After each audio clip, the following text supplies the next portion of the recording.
When it comes to a 401k plan, for a majority of us, it is the biggest retirement fund that we're ever going to have. But does it make sense to take some of those 401k dollars, roll them over to Roth IRA dollars?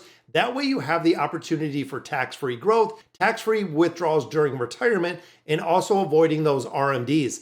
That's exactly what we're going to be looking at in today's video.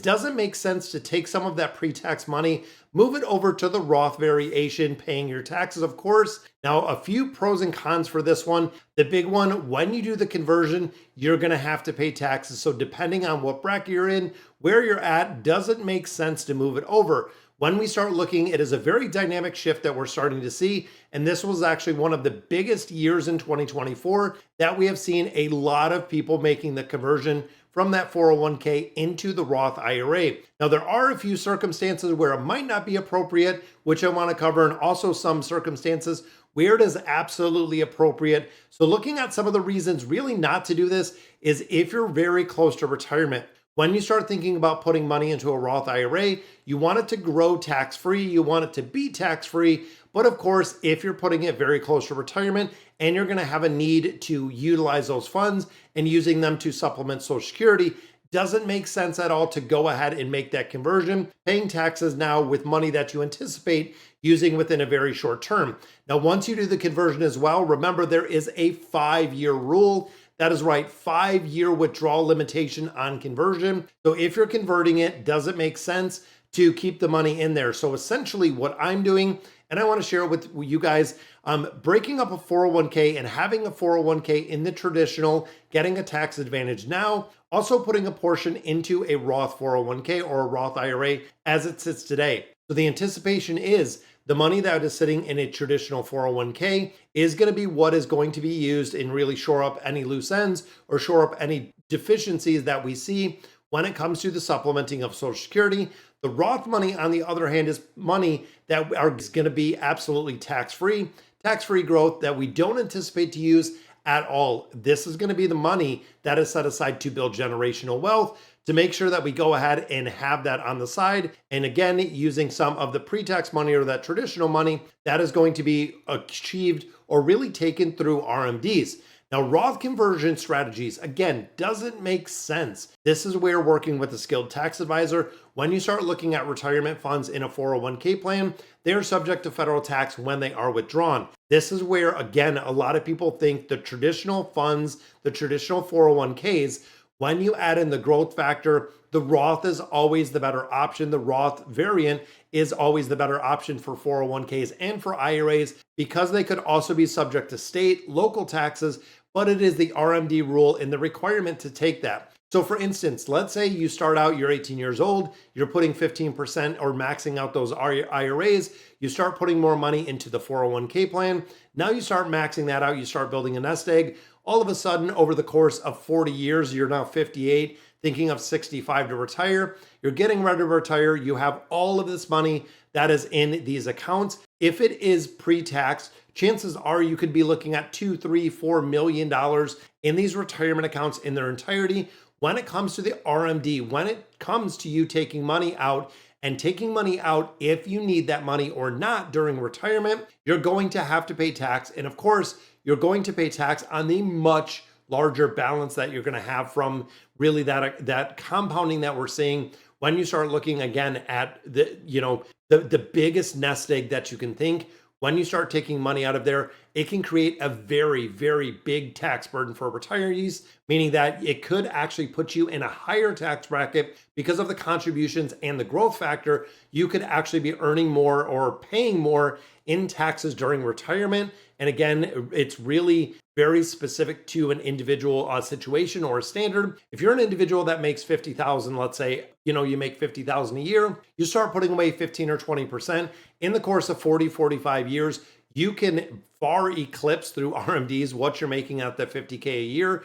And it's kind of crazy to think. Now, when it comes to the Roth, even thinking of that same scenario where if you're paying or if you're making that $50,000 a year and you're putting it into a Roth paying your taxes right now, by the time you get to that big balance at the end and ready for retirement, that money can grow and is growing tax-free Compounding is tax-free. Withdrawals are coming out of tax-free. Now, of course, there is going to be some money, again, that you're going to have to utilize for retirement, but it makes sense when you start getting a big tax-free nest egg. Like Dave Ramsey says, always take the eggs, don't kill the goose. If you're looking at $2, $3, $4 million in that account, you can live off the interest 100% tax-free as long as you don't exceed the capital gains tax that is coming out of there, which again, depending on if you have brokerage accounts, Roth accounts, of course, are entirely tax-free, but you can make up some of the income. You can do a lot of very crafty things when you think about it. Now, the big disadvantage with really the Roth conversion, rolling over funds from the 401k to the Roth, is once the Roth account, invested earnings, qualified withdrawals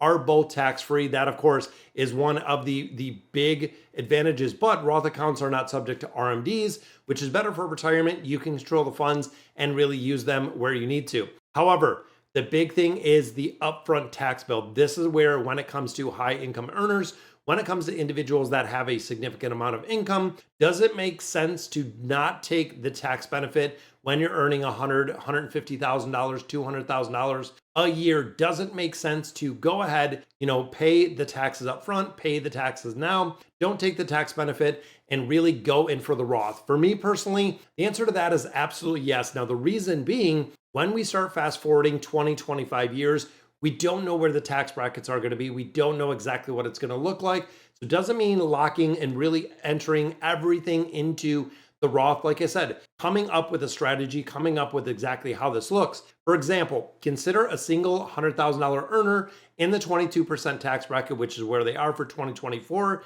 would pay about $14,000 in federal tax. If one year they convert $500,000 401k to a Roth, this is moving it over. The one-time tax bill would be estimated $177K, an increase of about $163,000. So this is where, again, it comes systematically with doing a strategy over a multitude of years to make sure you're staying within a tax bracket. So when you think, even in this scenario, tax bill would be around $177K to transfer that $500,000. Now, if you take a different approach and really a stepped approach, again, taking that single $100,000 earner, converting $91K a year, moving into the 24% tax bracket, would have a tax bill of approximately $36,000, adding about $22,000 to their average bill every single year. 7 years emptying this account, which is kind of crazy, saving about $150,000, which is kind of crazy, or that would be the tax bill, approximately $150,000 for the overall tax bill.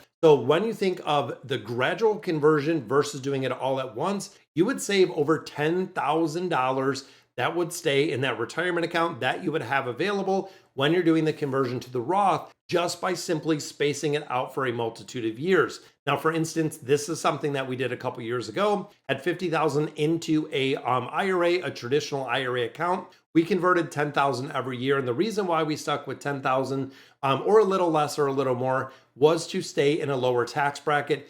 So we knew there's a dollar amount when you do your taxes. You can go ahead, you can mathematically figure out the conversion, where exactly it's going to sit out, how much you can, really contribute or convert without going into the next tax bracket and without paying a lot more. Now, when this was done, conversion strategies work incredibly well. Again, working with qualified tax advisors.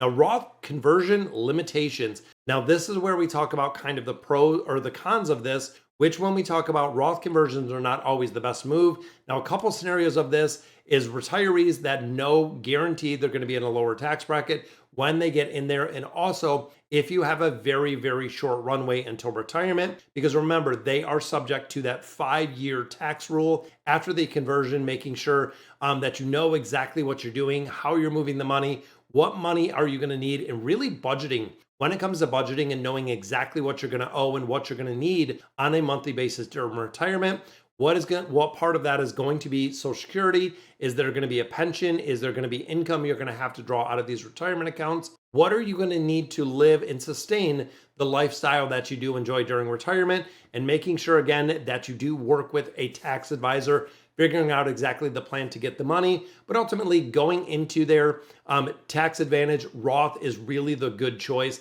Managing taxes, avoiding the RMDs, also paying your taxes up front. When I look at it, I think of it as kicking a can down the road. The further you kick it, you are looking at just sending that tax bill down the road, and every year, year after year after year, when you're making contributions, when you're getting the tax advantage.